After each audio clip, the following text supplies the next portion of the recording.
Well now, settle in, friend, and lend an ear.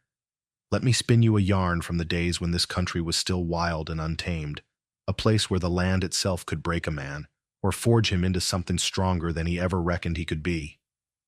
The sun out here in the west, it don't coddle you. No, sir. It'll bake the hope right out of a man, leave his dreams as cracked and barren as the riverbed in a long drought. And the wind, it's got a voice all its own, sometimes a mournful whisper, sometimes a shriek that'll strip the paint from your soul. It carries tales, that wind, tales of hardship and grit, of justice sought and sometimes found in the most unexpected corners. This here is one such story, about a little town that had forgotten its own name almost, and a fella who couldn't see the light of day, but somehow showed everyone else the way. The place was called Desolation Creek, and in that particular year, it was earning its moniker with a vengeance. The dust, it was a living thing.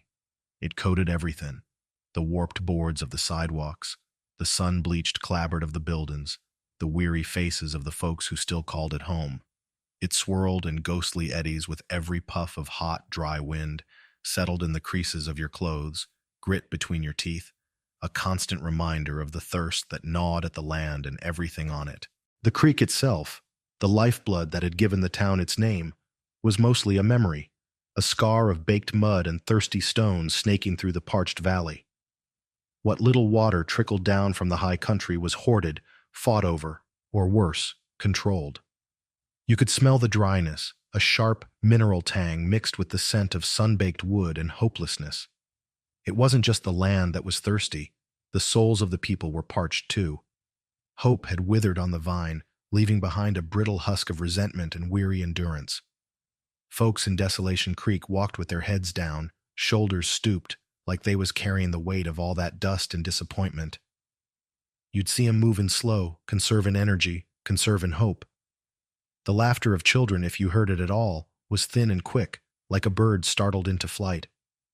The saloons, usually a place of boisterous life, even in hard times were subdued, the clink of glasses muted, the talk sparse and low, men nursing cheap whiskey and bitter thoughts. The silence was the worst, though, a heavy, oppressive blanket that smothered the spirit. A town that's forgotten the sound of a shared song, or a tune whistled on the wind without a care. That's a town teetering on the edge of giving up. The air itself felt thick with unspoken grievances, with memories of better days that only sharpened the sting of the present. Even the dogs seemed to slink rather than trot, their tails tucked low, sensing the prevailing mood. And into this quiet despair he came. He arrived not on a spirited horse, nor in a sturdy wagon promising new goods or new ventures. No, he walked in, slow and deliberate, feeling his way along the edge of the dusty track that served as Main Street. His clothes were worn, the color of the road itself, patched in places but clean enough. A battered hat was pulled low, shadowing a face that held a quiet sorrow, but no bitterness you could rightly name. Lines etched around his mouth spoke of miles traveled and hardships endured, but his jaw was set with a gentle firmness. In one hand he held a rough-hewn cane, its tip tapping, learning the lay of the land through touch and sound. A fallen branch here, a loose board there, the subtle shift from packed earth to raised sidewalk. In his other, he clutched a long, narrow case, scuffed and scarred from many a mile, the kind a man might carry a precious instrument in. His eyes, you couldn't rightly see him under the brim of that hat, but even if you could, they wouldn't have seen you back. They were still, fixed on some distant point only he perceived, clouded and unmoving, for the man was blind, stone blind, not a glimmer, not a flicker. The world for him was sound and touch and scent, a tapestry woven from threads invisible to the rest of us. He paused at the edge of what passed for the town proper, head tilted slightly, listening, not just to the creak of the general store sign swinging lazily in the hot breeze, or the distant, mournful lowing of a thirsty cow from a nearby pen. No, this fella, he seemed to be listening to the silence itself, to the spaces between the sounds, as if he could hear the heartache thrumming beneath the surface of things.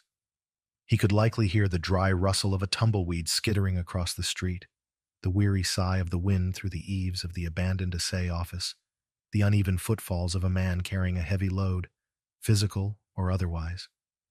He took a breath, a long, slow one, tasting the dust and the despair on the air, and then, with that same careful deliberation, he moved forward, his cane finding the edge of the boardwalk.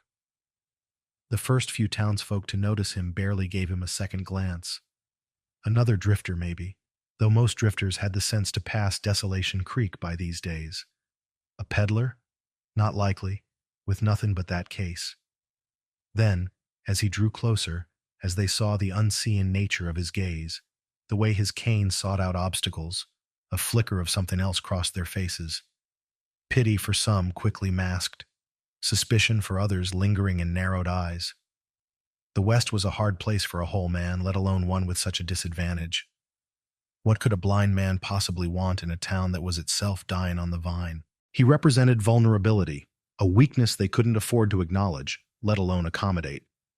A couple of loafers outside the marshal's empty office, a place that saw little real authority exercised these days, watched him pass, one nudging the other.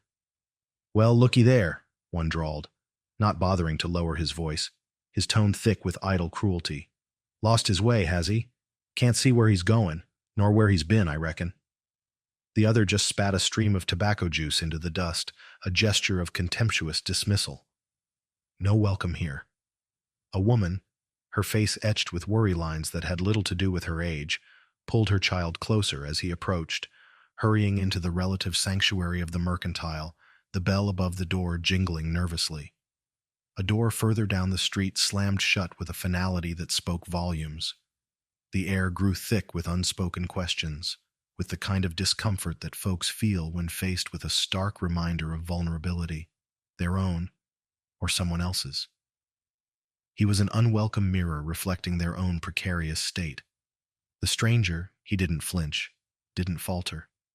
If he heard the whispers, if he felt the chill that had nothing to do with the temperature, he gave no sign. His face remained impassive, perhaps protected by long practice, perhaps by an inner stillness. He just kept on, that cane his guide, that fiddle case his companion searching for. Well, only he knew what he was searching for. Maybe just a dipper of water and a moment's rest out of the relentless sun. Maybe something more. He found a sliver of shade alongside the livery stable, the rough sawn wall still holding a bit of the night's coolness against the afternoon blaze. He eased himself down onto the dusty ground, leaning back with a sigh that seemed to carry the weariness of 1,000 miles. He placed the fiddle case carefully beside him, his hand resting on it protectively, like a man might rest his hand on the shoulder of a trusted friend. And there he sat, a solitary figure in a town consumed by its own quiet desperation, a speck of unknown purpose in a landscape that seemed determined to grind everything down to dust. He couldn't see the harshness around him, not with his eyes anyway. But Elias Thorne, for that was his name, though no one in Desolation Creek knew it yet. He could hear the heartache in the silence. And he carried something inside that fiddle case, something more than just wood and string. He carried a spark. The question was, in a place as dry and unforgiving as Desolation Creek, could a spark like that ever hope to catch, or would it just be snuffed out by the first gust of indifferent wind? The sun beat down, relentless, and the dust devils danced like wraiths in the deserted street. And Elias Thorne, he just sat there listening, breathing in the town's sorrow, waiting. Elias Thorne. The name felt old in his own mind, smoothed by time like a river stone. He wasn't born blind. No, he'd seen the world once, in bright, sharp colors. He remembered the impossible blue of a jay feather his mother kept in a jar, the swirling patterns in the polished wood of his father's workbench, the green of the fields after a spring rain back east, a vibrant, living green that seemed to promise endless growth. He remembered the shimmer of a sunset over a wide, lazy river, painting the water with fire and gold. Then came the fever, a burning inferno that raged through his small body when he was just a boy, not yet 10 years of age. It felt like his head was splitting open, like fire ants were crawling behind his eyes. It stole the colors first, blurring the edges of things into a confusing gray fog. Then the shapes dissolved, leaving him in a world of shifting shadows, and finally, after weeks of struggle, It left him in a perpetual velvety darkness. His folks, good people but simple farmers, they'd grieved for his lost sight as if they'd lost the boy himself. And in a way, perhaps they had. The boy who chased butterflies through sun-dappled meadows and climbed the tallest oak tree in the pasture was gone, plunged into an endless night. In his place was a quieter child, one who learned to navigate by the texture of the floorboards beneath his bare feet, the splintery roughness near the hearth, the smooth, worn path to the kitchen. He learned the world anew through the warmth of the sun on his face, telling him the time of day, the direction of the breeze carrying scents of hay or rain, by the subtle symphony of sounds that most folks, blessed or cursed with sight, never even noticed. The creak of a settling house, the different buzzes of bees and flies, the unique cadence of each family member's footsteps. His father, a man whose hands were calloused from the plow but gentle when tending a sick calf, had an old fiddle tucked away in the attic, wrapped in a moth-eaten blanket. It had belonged to his own father, a man who played jigs and reels at barn dances and mournful tunes on quiet evenings by the fire. One day, feeling the boy's restlessness, his aimless drifting in the dark, his PA brought it down. The attic dust still clung to it, smelling of time and disuse. "Here, son," he'd said, his voice gruff with unshed emotion, placing the cool, smooth wood into Elias's questing hands. "Maybe your fingers can find what your eyes can't." And they had. Lord, they had. The fiddle became his voice, his vision, his closest companion. Through its strings, he could paint pictures more vivid than any he remembered. He could conjure the bright, defiant joy of a mountain stream tumbling over rocks, the deep, aching sorrow of loss, the simmering rage of injustice, the fragile tenderness of first love. He learned to feel the music not just in his ears, but in the vibrations through the wood, against his chin, in the resonance within his own chest. It was a language more profound than words, a way to touch the world and be touched by it. Music was the bridge that connected his inner world to the one outside, the thread that wove him back into the tapestry of life when the darkness threatened to isolate him completely. After his folks passed on, carried away by consumption within a year of each other, there was nothing to hold him to the farm that felt empty without their sounds and presence. He drifted west, drawn by stories whispered on the wind, stories of wide-open spaces, of new beginnings, of places where a man might carve out a life measured by grit rather than inheritance. A blind man with a fiddle. It wasn't much of a stake to claim in a land that prized strength and sharp eyes above all else. He faced suspicion, pity, sometimes outright hostility. But he'd found that his music could often disarm folks, could earn him a meal, a bed in a barn loft smelling of hay and horses, sometimes even a few coins dropped into his hat. More than that, it could sometimes touch a chord in the hearts of the hard-bitten men and weary women he met along the way, reminding them of homes left behind, of loves lost, of hopes not yet entirely extinguished. He saw through their reactions, through the sudden stillness in a rowdy saloon, or the soft sigh from a woman listening on her porch, that music could be a balm, a moment of shared humanity in a harsh land. He wasn't looking for a home, not really. Settling down felt foreign to him now. The road, in its own way, was his companion. Maybe he was looking for a place where his music could make a small difference, a place where it could offer a moment of solace, a flicker of light in someone else's darkness. Or maybe he was just running from the echoes of his own losses, keeping pace with the setting sun. Desolation Creek. The name itself was a sigh, heavy on the dry air. As he sat there by the livery, the sounds of the town began to sort themselves out in his mind, forming a sonic map. The tired rhythm of a hammer from the blacksmith shop down the way, a slow, reluctant beat, tinged with frustration, like metal resisting the forge.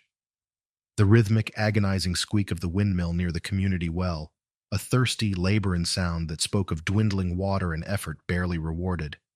The low murmur of voices from the general store, too faint to make out words, but heavy with a shared, unspoken burden, punctuated by the sharp, anxious jingle of the bell over the door.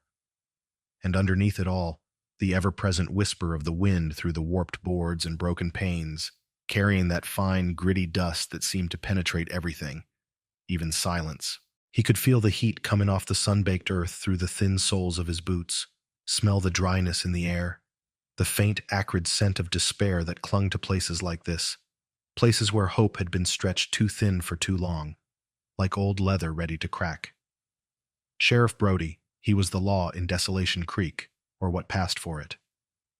Elias had heard his name mentioned in passing by the loafers, a tone of weary resignation in their voices.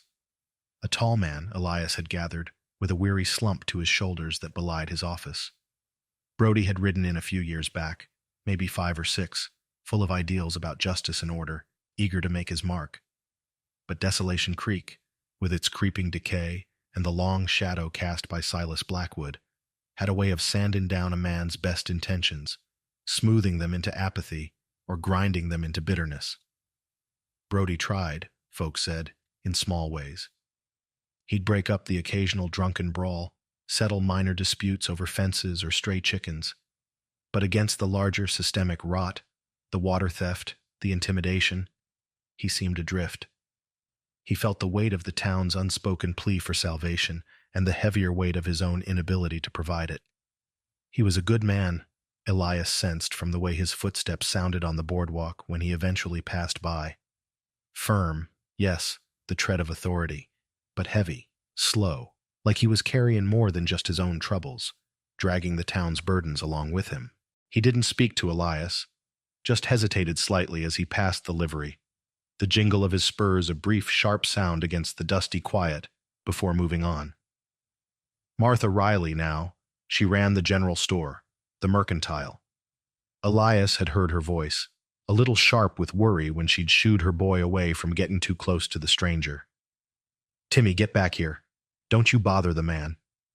But with an undercurrent of kindness that hadn't quite been extinguished by hardship. Martha was a widow. Her husband, Tom, had been a talkative, optimistic fella, the kind who believed in community, a small rancher who'd tried to rally the townsfolk against Blackwood's encroaching claims on the water rights. He'd argued for unity, for legal challenges. Then came the accident, a spooked horse during a sudden dust storm, a fall into a steep, rocky ravine just off the main trail. Most folks in Desolation Creek didn't believe it was an accident. Not really. They remembered Tom's arguments with Blackwood's men, the threats whispered just loud enough to be heard. They just didn't say so out loud, preferring the uneasy quiet of suspicion to the potential danger of voicing it. Martha had been left with the store, which Tom had taken over as a side business before his death, a mountain of debt from the failing ranch she eventually had to sell cheap to an agent rumored to work for Blackwood and a young son, Timmy. Timmy was all bright, nervous energy, his quick, light footsteps a counterpoint to the town's dragging pace. Elias could hear him now, darting in and out of the store, his voice a high-pitched question mark against the low drone of adult conversation.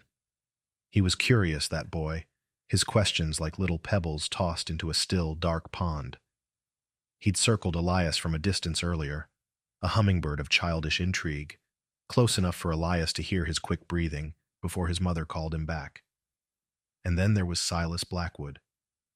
His name was rarely spoken above a whisper, but his presence was everywhere, like the dust, like the oppressive heat. Blackwood owned the vast XB ranch that sprawled across the northern end of the valley, controlling the headwaters of the creek like a god controlling the rain. He was a man who believed in power, in the simple, brutal equation that the strong survive and the weak make way. He wasn't a loud man, no bluster or brag like some cattle barons. His menace was in his quiet confidence, in the cold calculation in his eyes. Or so Elias had pieced together from overheard snippets and the hushed tones people used when his name inevitably came up in conversations about the lack of water or the latest farm foreclosure. He lived in a big stone house up on a rise overlooking the valley, a fortress of wealth and indifference. He was buying up land, bit by bit, as the drought and his deliberate control of the water choked the life out of the smaller ranches and farms. His offers were insults, timed precisely when folks were at their most desperate. He saw Desolation Creek not as a community of souls, but as a collection of assets, water rights, and grazing land, ripe for the taking once the current occupants lost their will to hold on. He was a force of nature, some said, like the drought itself. But Elias knew that nature, even at its harshest, was indifferent. Blackwood was not indifferent. He was purposeful, patient, relentless as the slow turn of a screw. Working for Blackwood, doing his bidding, was a man named Jedediah Jed Stone. Younger than his boss, they said, mid-30s maybe, and quiet. Jed was Blackwood's foreman, his right hand, his enforcer. If a fence needed moving in Blackwood's favor overnight, Jed and his crew moved it. If a stubborn holdout needed persuading, a blocked culvert, a strayed bull trampling crops, a whispered warning in the dead of night, Jed did the persuading. He was seen as Blackwood's shadow, hard and unyielding as the rock his surname suggested. He rode a big roan horse, folks said, and rarely spoke more than 3 words at a time. His silence was as intimidating as Blackwood's cold stare. But Elias, he wondered about shadows. Shadows weren't solid things. They shifted, they changed with the light, they held nuances sight often missed. He hadn't heard Jed's voice yet, hadn't sensed his presence, but he filed the name away, intrigued by the man who served such a master. What kind of man chose to be the instrument of another's greed? The core of Desolation Creek's misery was plain enough even to a blind man. The drought was a fist, clenching tight, squeezing the life out of the land. But Silas Blackwood, he was the thumb, pressing down on the windpipe, controlling the flow. He'd built dams, small earthen things at first, then more permanent structures, diverting precious water from the creek into his own elaborate irrigation systems for his hayfields and watering troughs for his vast herds, leaving just a trickle, sometimes less, for the town and the downstream ranches that depended on it for survival. And with every dry day, his offers for land got lower, his patience thinner. The town was dying a slow, thirsty death, not just from lack of water, but from a creeping, corrosive bitterness. Neighbor eyed neighbor with suspicion over shared wells. Old friendships frayed under the strain, and a heavy layer of fear, thick as the dust, settled over everything, nurtured by the memory of what happened to Tom Riley and others who dared to question Blackwood's dominion. Fear was a potent fertilizer for despair, choking out the fragile seedlings of hope. Elias shifted, the rough wood of the livery wall pressing against his back. He ran a hand over the smooth, worn wood of his fiddle case. The varnish was cracked in places, the corners rubbed bare, but the wood itself felt alive beneath his touch, humming with potential energy. He wasn't a fighter, not in the way these Western men understood it. He had no gun holstered at his hip, no brawn to speak of, no sharp eyes to spot trouble coming.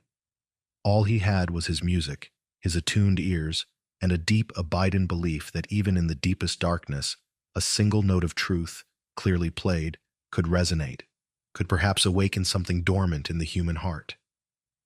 He didn't know if Desolation Creek wanted to hear his music, or if it was too far gone, too sunk in its misery to listen. But the sun was beginning to dip towards the jagged peaks in the west, painting the sky in colors he could only remember, and the cool of the evening was a small mercy seeping into the air. He needed water, a bit of food. He needed to try. He pushed himself to his feet, the movement slow, deliberate. He took a firmer grip on his cane and his case, adjusted his hat, and stepped out from the livery's shade, ready to face whatever the dying light of Desolation Creek had to offer. He tapped his way towards the mercantile, drawn by the faint scent of coffee and cured meats, and the slightly louder hum of conversation as folks came in for their meager evening supplies. He stood just inside the doorway for a moment, letting the sounds and smells wash over him, gauging the atmosphere. It was hushed, strained. He could hear the rustle of Martha Riley's stiff cotton skirt as she moved behind the counter, the careful clink of coins being counted, the weary sigh of a customer taking his purchase. The air smelled of burlap sacks, dried beans, tobacco, and faintly, of the cheap soap Martha likely used.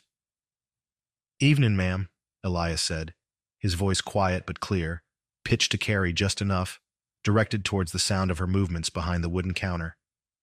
There was a pause, a sudden cessation of small sounds. He could feel the eyes of the few customers turn towards him, their curiosity mixed with that familiar wariness. Martha's voice, when it came, was guarded, professional, but not warm. "Evening." What can I do for you, mister? Name's Elias Thorne, ma'am. Just passing through. He held his hat in his hand now, turning the brim slowly.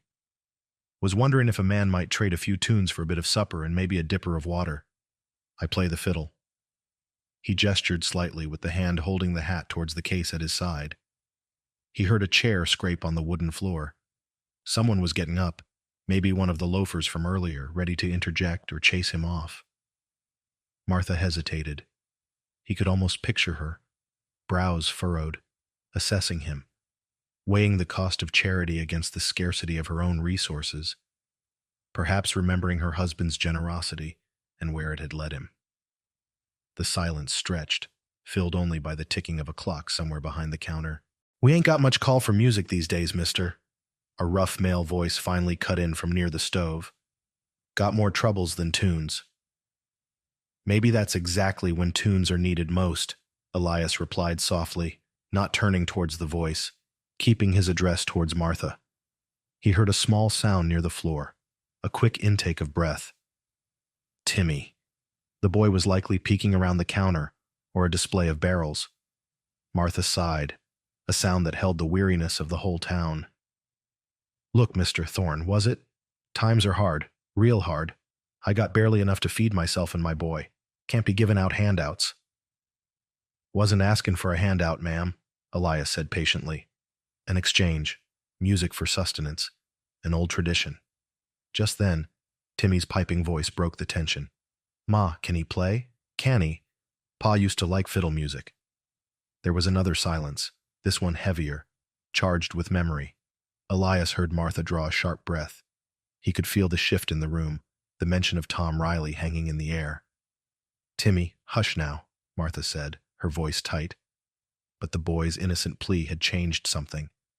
Maybe it reminded her of a time before the dust and the despair, a time when music wasn't a luxury but a part of life. She cleared her throat. All right, mister. All right. You can play something. Out front, on the porch. If folks like it. Well, we'll see about some supper, but no promises. Thank you, ma'am, Elias said, a slight nod acknowledging her concession. That's fair. He turned, his cane finding the edge of the doorframe, and stepped out onto the wooden porch of the mercantile. The evening air was cooler now, the harsh glare of the sun replaced by the soft, indirect light of the twilight sky. A few stars were beginning to prick the deepening blue overhead. He found an empty crate near the wall and settled himself onto it, placing the fiddle case carefully across his knees. He could hear the curious silence from inside the store, the sound of the screen door creaking open slightly as someone peeked out. From down the street, he heard the slow, deliberate footsteps of Sheriff Brody approaching, drawn perhaps by the unusual stillness, or maybe just making his rounds. Elias took his time. He unlatched the worn brass clasps of the case, the click sounding loud in the quiet. He lifted the fiddle, its dark wood smooth and familiar under his fingers. He could feel the grain, the slight indentations where his chin had rested countless times. He drew the bow across the strings softly, tuning them with practiced ease, the notes seeming tentative at first, testing the air. Then, he took another deep breath, settling the instrument under his chin. He didn't start with anything fast or flashy, no jigs, no reels. He began with something slow, mournful, a melody that seemed to rise up out of the dust itself. It spoke of hardship, of loss, of the weariness that settled deep in the bones. The notes were clear and pure, each one held with a tenderness that belied the sorrow in the tune. It was the sound of the parched earth crying for rain, the sound of a lone coyote howling at the moon, the sound of a heart aching in the twilight. He played with his eyes closed, though it made no difference to him. He swayed slightly, lost in the music, his fingers dancing over the fingerboard, the bow drawing out long, resonant phrases. He wasn't just playing notes. He was telling a story, the story of Desolation Creek, perhaps, or the story of every soul who had ever known struggle and kept going anyway. He didn't know who was listening. Maybe just Martha and Timmy inside the store. Maybe Sheriff Brody, who had stopped a few paces away, his heavy tread silenced. Maybe the loafers, their cynicism momentarily forgotten. Maybe a few other townsfolk, drawn from their shuttered homes by the unexpected sound, standing hesitant in the deepening shadows. He felt a change in the air, a subtle shift in the collective breathing of the small audience that had gathered almost unconsciously. The tension hadn't vanished, but it had eased, replaced by a shared melancholy, a moment of communion in the face of shared hardship. He segued into another tune, this one slightly brighter, a melody that hinted at resilience, at the stubborn refusal to give up completely. It wasn't joyful, not yet, but it held a flicker of defiance, a glint of starlight in the darkness. It spoke of the tough little wildflowers that somehow managed to bloom in the cracks of dry rock, of the enduring strength found in quiet places. When he finally lowered the bow, the silence that followed was different. It wasn't the heavy, oppressive silence from before.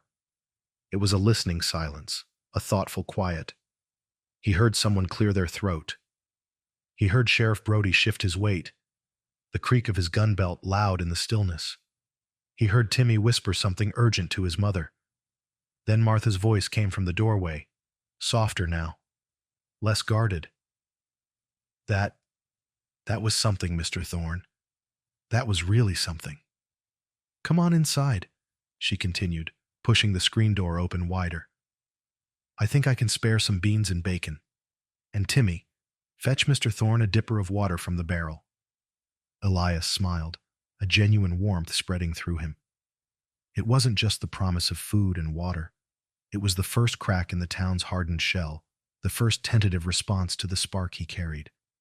Maybe, just maybe, Desolation Creek wasn't entirely lost. He picked up his fiddle case and his cane, and guided by the sound of Timmy's eager footsteps, he followed the boy into the lamp-lit warmth of the store, leaving the twilight and the first strains of hope lingering on the dusty porch. The beans and bacon Martha offered were simple fare, but to Elias, they tasted like a feast. He ate slowly, savoring each bite, seated on a stool near the back of the store, while Martha tidied up and Timmy watched him with wide, curious eyes. The few other customers had drifted away, leaving a quiet intimacy in the space, filled only by the low hiss of the lantern and the occasional clink of goods being rearranged on shelves.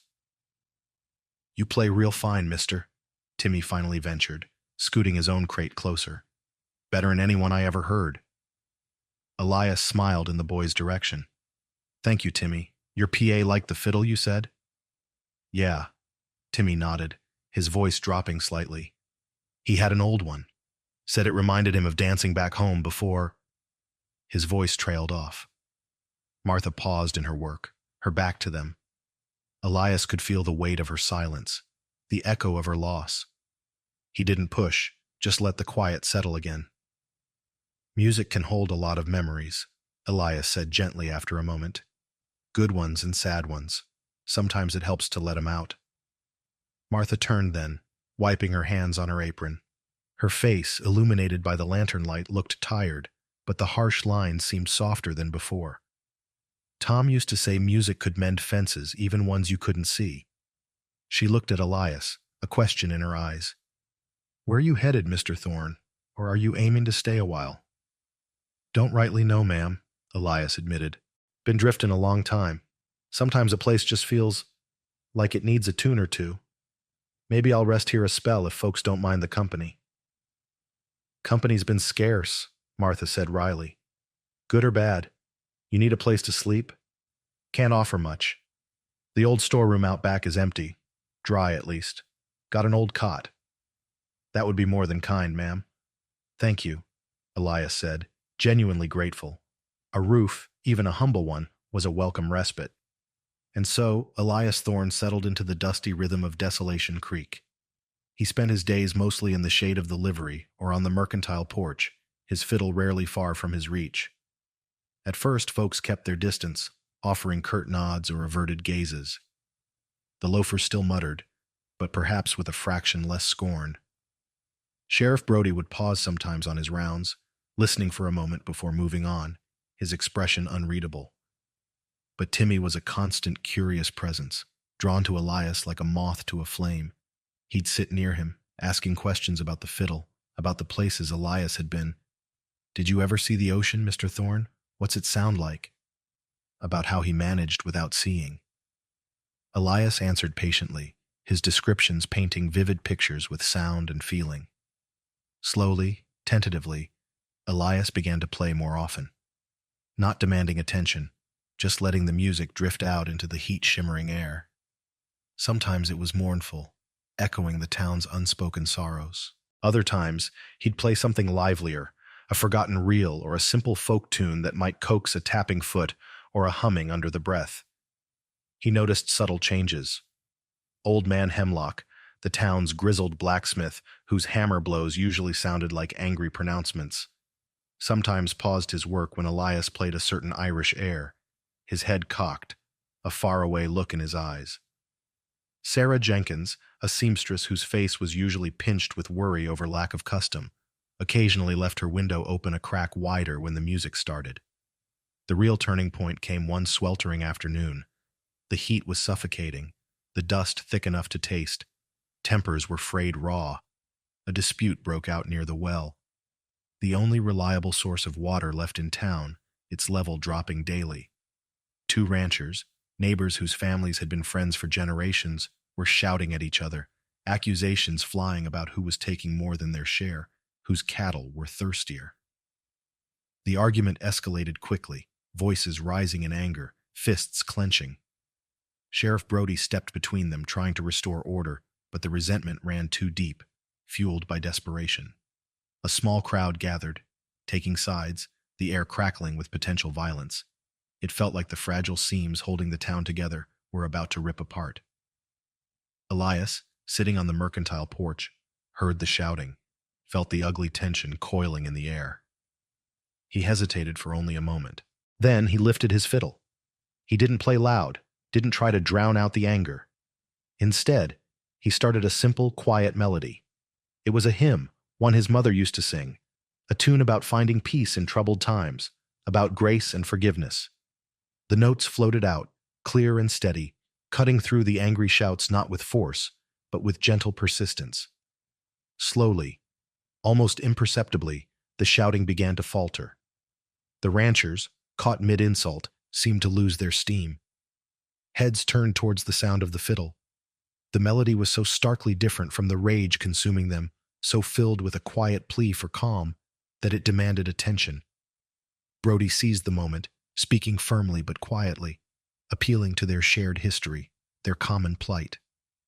The music continued, weaving through his words, softening the hard edges, reminding them perhaps of church socials, of community gatherings, of times when they had stood together, not against each other. The immediate crisis passed. The ranchers didn't suddenly embrace, but the fight went out of them. They glared at each other, muttered final threats under their breath, but then turned away, collecting their meager water rations in stony silence. The crowd dispersed, leaving Elias still playing softly on the porch. Sheriff Brody walked over, wiping sweat from his brow with a bandana. "Well, Thorne," he said, his voice gruff but with a note of grudging respect, "reckon you might have stopped something ugly just now." Elias lowered his bow. "Music sometimes speaks when words fail, Sheriff." "Maybe so," Brody conceded, looking around at the dusty, quiet street. "Maybe so. This town's got a fever. Maybe your fiddlin' is the only medicine we got." He didn't smile, but his eyes held a flicker of something less weary than before. He nodded curtly and walked on. Word of the incident spread. It wasn't dramatic, but it was significant. People started to look at Elias differently. He wasn't just a blind drifter anymore. He was the man whose music had stopped a fight, had offered a moment of peace when tempers flared. More folks started to linger when he played in the evenings. Someone brought him a chair from the saloon. Martha started saving him scraps more regularly, sometimes even a piece of dried apple pie when she baked. Children, emboldened by Timmy, would gather around, listening silently, their faces solemn. Elias began to feel less like an outsider and more like, well, perhaps not a fixture yet, but a presence. But not everyone welcomed the change. Silas Blackwood, up in his stone fortress, heard whispers of the blind fiddler down in the dying town. At first, he dismissed it. What threat could a sightless man with a musical toy pose to his plans? His focus remained on the water, on the dwindling resources, on the inevitable collapse that would deliver the valley into his hands. His foreman, Jed Stone, brought him the news from town: the lower yields, the ranchers getting desperate, the growing quiet of defeat. "There's this fiddler, boss," Jed mentioned one evening, reporting after a trip to Desolation Creek for supplies. Jed rarely offered unsolicited information, his words usually clipped and purely functional. He stood straight, hands clasped behind his back, his face impassive as ever, but Elias, had he been there, might have detected a subtle inflection, a hint of something other than mere reporting. Blackwood looked up from the ledger where he was calculating potential profits from foreclosed land. He was a man in his late 50s, perhaps, lean and wiry, with eyes the color of chipped flint and hair graying at the temples. His stillness was unnerving, a predator's patient watchfulness. "A fiddler? What of him?" "Nothing much," Jed shrugged, his gaze flicking towards the window overlooking the valley.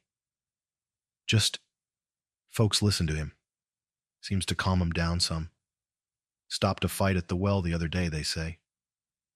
Blackwood gave a small, dismissive grunt. "Calm? Good. Let them be calm. Easier to herd sheep when they're quiet, as long as he doesn't fill their heads with foolish notions of resistance." He tapped the ledger with a long finger. "The water level in the creek dropped another inch today, Jed. Their calm won't last. Soon they'll be begging me to take their worthless land off their hands." Jed nodded slowly. "Reckon so, boss." But as he turned to leave, his eyes lingered for a moment on the distant lights of Desolation Creek, barely visible in the vast darkness. A shadow crossed his face, fleeting but distinct, like a cloud passing over the moon. The drought deepened. The trickle in the creek slowed further, becoming unreliable, sometimes stopping altogether for hours. Blackwood's main dam held firm, hoarding the lifeblood of the valley. His herds grew fat on irrigated pastures, while the townsfolk's gardens withered, and their few remaining livestock grew gaunt. The prices Blackwood offered for land dropped even lower. He sent Jed Stone down more often now, not just for supplies, but to deliver the offers personally, face to face. Jed would ride into town on his big roan, silent and imposing, stop at a struggling farm or a small business, deliver Blackwood's message, the insultingly low price, the veiled threat of foreclosure, or cutting off the last dribble of water, and ride out again, leaving a wake of fear and hopelessness. Elias felt the tightening vice along with everyone else. He saw less food spared for him, heard more desperation in the hushed conversations, felt the anxiety radiating from Martha as she worried over dwindling stock and unpaid bills. Yet, he continued to play. His music became a quiet act of defiance against the encroaching despair. He started playing more tunes of resilience, of endurance, songs that spoke of weathering storms, of finding strength in unity. He sought out the stories behind the music, asking Old Man Hemlock about the Irish airs, learning the history of the folk tunes from Sarah Jenkins, piecing together the town's fading tapestry of shared culture. One evening, as Elias played a particularly poignant ballad about leaving home, he noticed Jed Stone standing at the edge of the small gathering near the mercantile porch. The foreman wasn't looking at Elias, but staring out into the darkness, his face unreadable in the dim lantern light. He stood there for the whole tune, motionless, then turned abruptly and melted back into the shadows without a word. Elias felt a strange pull, a flicker of understanding. There was something coiled tight inside that man, something more complex than just loyalty to Blackwood. The tension in Desolation Creek stretched tighter and tighter like an overwound clock spring. Blackwood controlled the water, the land, the fear. Elias Thorne offered only music, a seemingly fragile defense against such overwhelming power. But the music was changing things, slowly, subtly. It was reminding people of who they were, of what they shared, knitting together the frayed edges of their community, one note at a time.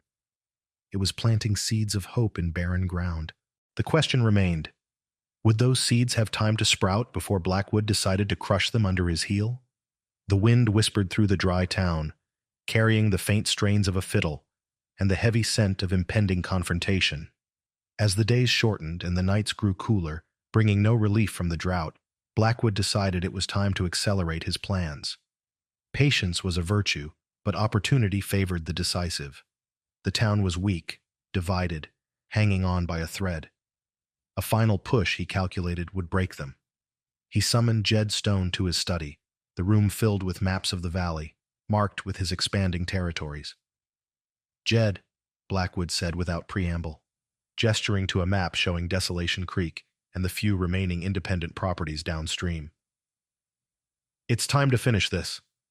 The Crow's Nest Pass needs water diverted for the new herd I'm bringing in next month. That means the town's trickle needs to dry up. Completely." Jed stood stiffly, his usual impassive mask firmly in place. "Dry up, boss?" "Completely," Blackwood repeated, his voice flat and cold. "Close the sluice gate on the lower dam. All of it. Let them feel real thirst for a few days. Then ride down and make them a final offer. Rock bottom. Take it or leave, but understand there's no water coming back." Jed didn't move. He stared at the map, at the blue line representing the creek, a line that was life for the town and mere utility for Blackwood. Elias, were he there, would have heard the almost imperceptible tightening of Jed's jaw, the slight shift in his breathing. "That lower dam," Jed began slowly. "It's old. Tampering with it fully might not hold if we ever get a flash flood." Blackwood waved a dismissive hand. "Flood? In this drought? Don't be ridiculous. Besides, by the time any rain comes, this valley will be mine, and I'll build a proper dam. Just do it, Jed. Tonight. Quietly." "And the fiddler?" Jed asked, his voice still low, but with an edge Elias would have recognized. "He seems to be holding them together some." Blackwood chuckled, a dry, rasping sound. "The blind fiddler? Let him play his tunes. Let him play a dirge for their dead town. He's irrelevant. Once the water stops, his music won't fill their buckets or their bellies. They'll break. They always do." He turned back to his papers, dismissing Jed. Jed lingered for a moment, his hand resting on the butt of the pistol holstered low on his hip. He looked at Blackwood's back, then back at the map. Finally, with a curt nod that Blackwood didn't see, he turned and left the room, his boot heels echoing ominously on the stone floor. But his steps, as he walked towards the stables, seemed heavier than usual, less certain. That night, under the cold indifference of a sliver moon, Jed Stone and two loyal ranch hands rode down towards the lower dam, the one that controlled the last meager flow of water reaching Desolation Creek. The structure was crude, mostly earth and rock reinforced with timber, built years ago and grudgingly maintained by Blackwood just enough to regulate the town's supply. Jed knew its weaknesses, knew the precarious balance it maintained. Closing it completely felt wrong. More than wrong. It felt cruel, a final, unnecessary turn of the screw. He thought of the faces in town. Martha Riley's strained expression, Sheriff Brody's weary resignation, the wide, trusting eyes of the boy, Timmy, who sometimes waved hesitantly when Jed rode through. And he thought strangely of the blind fiddler's music, the way it seemed to find the cracks in people's defenses, his own included. He gave the orders, his voice rougher than usual. The men grumbled but obeyed, levering heavy timbers into place, packing earth and stones to seal the sluice gate. The sound of the trickling water slowed, gurgled, and then fell silent. The only sound left was the whisper of the night wind through the dry reeds along the banks. A profound, disturbing quiet settled over the creek bed below the dam. Jed stood for a long moment, staring down at the dry channel, a cold knot tightening in his stomach. He'd done worse things for Blackwood, perhaps. Moved fences, intimidated settlers. But this felt different. This was cutting off life itself. He mounted his roan, avoiding the eyes of his men, and rode back towards the XB ranch, the silence of the creek echoing in his ears. The next morning, the change in Desolation Creek was immediate and palpable. The windmill squeaked uselessly over a well, whose water level had dropped alarmingly overnight, without the creek's meager recharge. The few women who came to draw water found their buckets coming up nearly empty, scraping mud. Panic, cold and sharp, began to spread faster than any rumor. People gathered near the dry creek bed, staring at the damp patches and cracked mud where water had flowed just the day before. Accusations flew. Someone upstream must have diverted it. But deep down, they knew. They knew who controlled the headwaters. This was Blackwood's doing. This was the final move. Sheriff Brody rode out towards the lower dam, his face grim. He returned an hour later, his horse lathered, his expression bleaker than ever. "It's blocked," he announced to the anxious crowd gathered outside the mercantile. "Sealed tight, looks deliberate." A wave of despair washed over the townsfolk. Some women began to weep openly. Men cursed Blackwood's name, their voices tight with impotent rage. Others just stared blankly, the fight finally draining out of them. What could they do? They had no leverage, no power. Blackwood held all the cards, and now he'd taken the water itself. Martha Riley stood on the porch, her arm around Timmy, her face pale but resolute. "He won't drive us out," she said, her voice trembling slightly but carrying determination. Tom wouldn't have let him." But her words sounded hollow against the stark reality of the dry creek. Elias Thorne felt the shift immediately. The frantic energy, the rising panic, the scent of fear sharper than the dust. He sat on his usual crate, his fiddle resting across his lap, silent for now. He listened to the fragments of panicked conversation, the desperate suggestions, the growing sense of hopelessness. This was it. The breaking point Blackwood had engineered. And then, something unexpected happened. Amidst the despair, a different sound emerged. It started low, hesitant. Old Man Hemlock, the blacksmith, stood near the well, his face grim. He looked over at Elias, then at the worried faces around him. He cleared his throat and began to hum, low and rough at first, then gaining strength. It was one of the resilience tunes Elias often played, a simple, sturdy melody. Sarah Jenkins joined in, her voice thin but clear. Then another voice, then another. It wasn't loud, it wasn't defiant, not yet. It was a refusal to be silenced completely. Elias felt it, that tiny spark refusing to be extinguished. He lifted his fiddle. He didn't join their tune immediately. Instead, he played a counter melody, a harmony that wrapped around their humming, supporting it, enriching it. The music swelled, filling the dusty street, pushing back against the fear. It didn't offer easy answers or false hope. It acknowledged the hardship, the pain, the struggle, but it wove through it a thread of endurance, of shared humanity. People stopped their frantic talking, their weeping. They turned towards the music, towards Elias, towards the small group of humming neighbors. They listened. As the melody played, Sheriff Brody watched the faces of his townspeople. He saw the fear, yes, but he also saw a flicker of something else, a shared moment, a connection forged in the music, a glimmer of the unity Tom Riley had tried to build. He thought of Jed Stone's face the last time he'd seen him in town, the fleeting shadow in his eyes. He thought of the blocked dam, a blatant act of aggression. And he felt his own weariness begin to burn away, replaced by a slow, simmering anger, not just at Blackwood, but at his own inaction. Just as the tune was fading, a rider appeared at the end of the street. Not Jed Stone, not yet. This rider was unfamiliar, pushing his horse hard, dust pluming behind him. He pulled up sharply near the mercantile, his horse blowing hard. He scanned the crowd, his eyes wide. There's trouble," he gasped, breathing heavily. "Up at the XB Ranch, it's Jed Stone. He's had a change of heart or something. He argued with Blackwood about the water, about Tom Riley's death. Blackwood pulled a gun. Jed fought back. He's holed up in the main barn, wounded.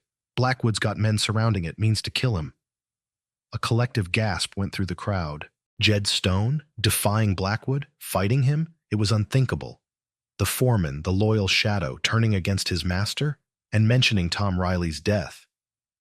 The implication hung heavy in the sudden shocked silence. Sheriff Brody's hand went instinctively to the Colt peacemaker at his hip.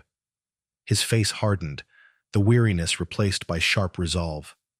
He looked at the stunned townsfolk, then at Elias, who had lowered his fiddle, his head tilted as if listening to the undercurrents of this sudden, violent twist.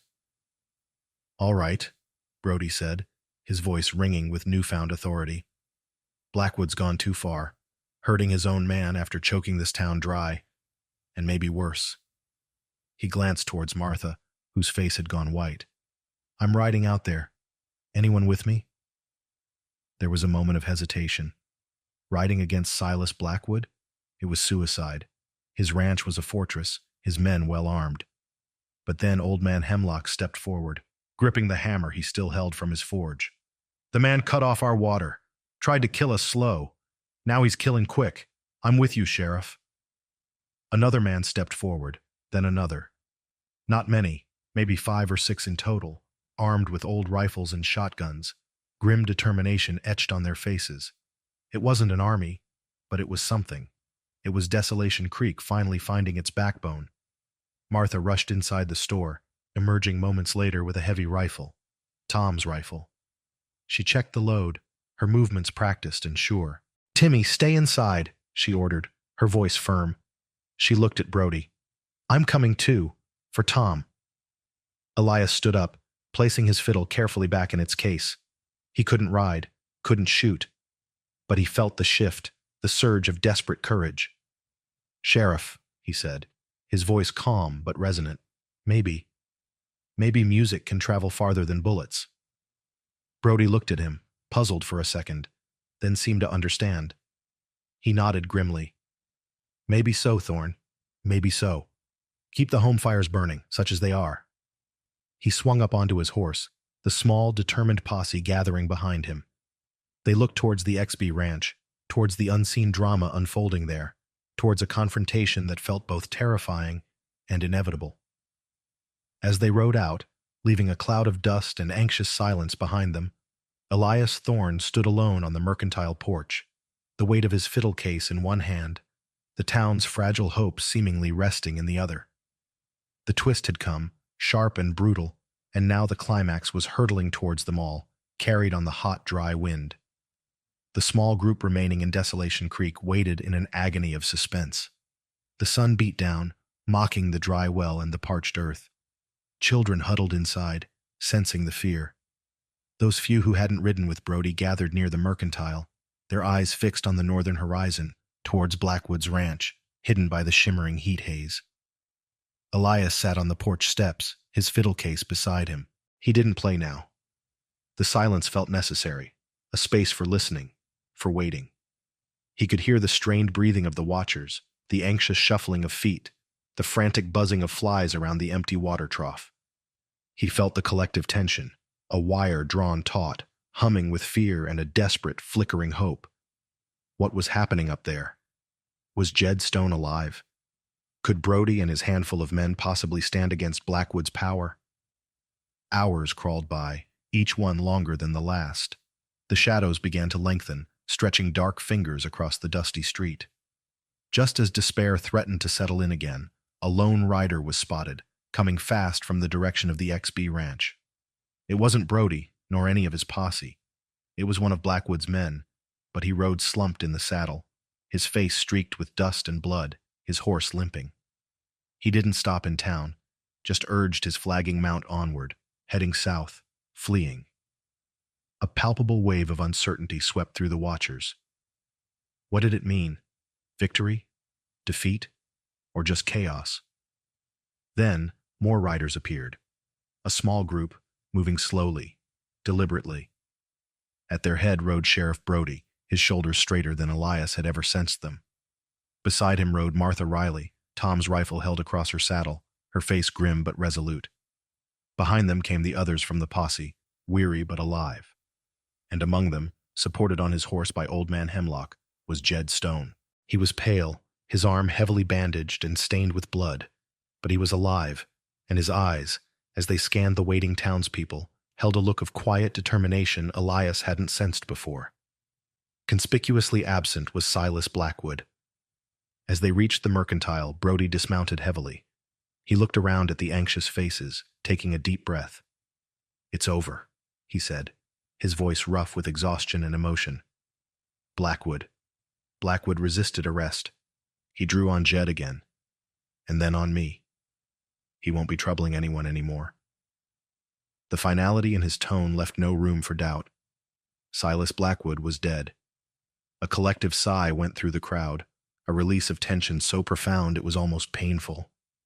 Some people murmured prayers of thanks, others just stood stunned, trying to absorb the news. The tyrant was gone.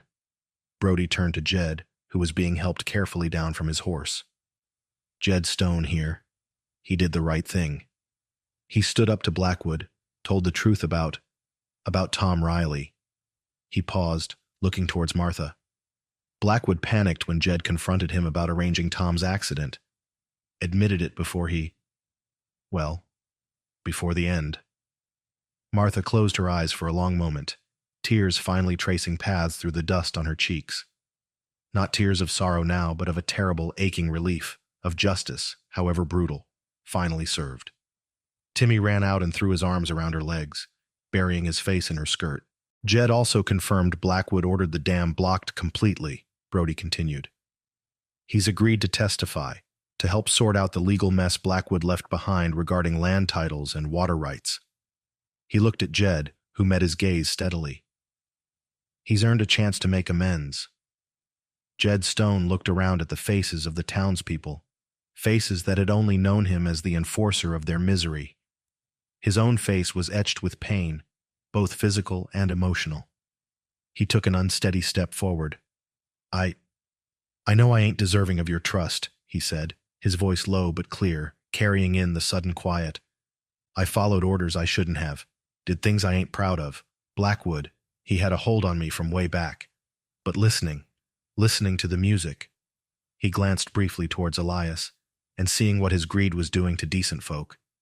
It had to stop. He looked directly at Martha. Mrs. Riley, I am truly sorry for my part in your husband's, in what happened, and for everything else. Martha looked at him, her expression complex, grief, anger, but also a glimmer of understanding, perhaps even forgiveness. She gave a slow, almost imperceptible nod. It wasn't absolution, but it was a start. Brody cleared his throat. First thing tomorrow, we ride up and unblock that dam. Get the water flowing again. It won't solve the drought overnight, but it's a beginning. He looked around at the gathered townsfolk, seeing not just weary individuals, but the hesitant rebirth of a community. We've got a lot of rebuilding to do, together. Later that evening, as a fragile sense of hope settled over Desolation Creek like the cool night air, Elias sat on the mercantile porch once more. The townsfolk hadn't dispersed. They lingered, talking quietly, sharing meager supplies, making plans. Someone started a small bonfire in the middle of the street, a beacon against the darkness. Timmy came and sat beside Elias, leaning against his knee. Martha brought him a cup of precious coffee. Even Jed Stone, resting inside the mercantile under Martha's surprisingly gentle care, seemed part of the tentative peace. Elias lifted his fiddle. He didn't play the mournful tunes of hardship tonight, nor the fiery reels of defiance. He played something simpler, warmer, a melody of homecoming, of quiet celebration, of hope rekindled. The notes rose into the starlit sky, weaving through the conversations, drawing people closer. Heads nodded in time. A few couples even began to sway, a slow, hesitant dance in the firelight. The music wasn't magic. It hadn't brought the rain or instantly mended broken lives, but it had opened a space for connection, for courage, for change. It had reminded the people of Desolation Creek that even in the driest, hardest times, the human spirit, like music itself, could find a way to flow, to resonate, to endure. He played late into the night, the bow dancing across the strings, telling the story not just of Desolation Creek's survival, but of the enduring power of a single voice, or a single fiddle, to change the tune. The days that followed weren't easy. Unblocking the dam brought back a steady trickle to the creek, enough to ease the immediate crisis, but the drought held its grip on the wider valley. Rebuilding the town's spirit and its fortunes would be a long, slow process. But something fundamental had shifted. The fear that had paralyzed Desolation Creek was broken. People started talking to each other again, really talking. Neighbors helped neighbors shore up wells. share seeds for hopeful gardens, repair neglected buildings. Sheriff Brody, no longer weighed down by impotence, worked tirelessly with Jed Stone, who remained in town, quietly working off his debt to the community through hard labor. To untangle the legal knots Blackwood had tied around land ownership and water rights, ensuring a fairer distribution for everyone downstream. Martha's store became a true community hub again, not just a place of commerce, but of shared news and mutual support. Timmy, no longer subdued, ran through the town with a lighter step, his laughter echoing freely.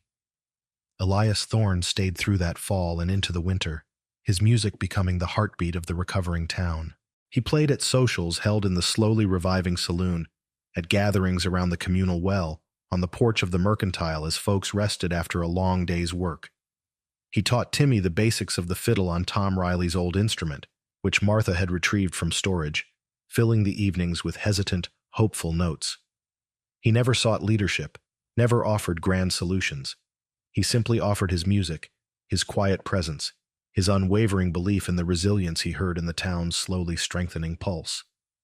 He listened as much as he played, hearing the stories of recovery, the plans for the future, the gradual return of laughter and song. But Elias was, at heart, a traveler. As spring approached, bringing with it the tentative promise of greener pastures, though the drought hadn't fully broken, there were signs of change in the air. He felt the familiar pull of the horizon. Desolation Creek had found its voice again, its own music. His part in their story felt complete. He told Martha first, sitting with her on the porch one evening as Timmy practiced inside. "Reckon it's time for me to be moving on, ma'am." Martha looked at him, sadness in her eyes, but understanding too. "We'll miss you, Elias, more than words can say. You gave us back our hope when we'd all but forgotten what it felt like." "You found your own hope, Martha," Elias corrected gently. "It was there all along, just buried under the dust. Sometimes it just takes a little music to help shake it loose." The day he left, the whole town turned out to see him off. There were no grand speeches, just heartfelt handshakes, grateful nods, and promises to remember him. Old Man Hemlock pressed a carefully wrapped package of jerky into his hand. Sarah Jenkins gave him a mended shirt. Sheriff Brody clasped his shoulder firmly. "You ever drift back this way, Thorne, you'll find a welcome." Jed Stone stood beside the sheriff, offering a quiet, respectful nod. Timmy hugged him fiercely, promising to practice his fiddle every day. Martha gave him a small pouch heavy with coins collected from the townsfolk. Not payment, she insisted, but provisions for the road. Elias stood there for a moment, his head tilted, listening to the sounds of the town, the murmur of voices, the creak of the windmill, now drawing more water, the distant chime of the blacksmith's hammer, a steadier rhythm now, Timmy's hesitant fiddle notes from the store. It was a different symphony than the one he'd heard upon arrival. It was the sound of life, tentative but persistent. He smiled, a warmth spreading through him that had nothing to do with the sun. He turned, gripped his cane and his fiddle case, and began to walk south, his steps slow and deliberate, feeling his way along the familiar dusty road leading out of the valley. He didn't look back, but he carried the sound of Desolation Creek, no longer desolate, with him, a melody of resilience stored deep within his heart. So you see, friend, the West wasn't just about gunfights and gold rushes. It was about the grit of ordinary folks facing down extraordinary hardship. It was about the choices people made when pushed to the brink, choices for despair or for hope. Elias Thorne, a man who couldn't see the world around him, managed to show a whole town the light within themselves. He didn't do it with force, or with riches, or with clever words. He did it with music, with empathy, with the simple, courageous act of offering beauty and connection in a place starved for both. It teaches us, I reckon, that strength ain't always measured in what you can see or what you can hold. Sometimes the greatest power lies in what you can hear, in what you can feel, in the unseen bridges built between hearts. Courage can wear many faces, a sheriff finally standing tall, a widow defending her husband's memory, a foreman choosing conscience over loyalty, a town finding its voice in a shared song. And sometimes, The most profound changes start with the quietest notes, played against the deepest silence. Out here, in the quiet corners of history, courage often wears a simple face, and hope can bloom in the most barren ground, nurtured by something as fragile and as powerful as a melody. Think on that. Think. Think on the strength found not in dominance, but in community. Think on the light that can be found even when darkness seems complete. If this story spoke to you, if it struck a chord in your own heart, share it with others who might need to hear it. Let us know your thoughts below. What does courage mean to you? What gives you hope in hard times?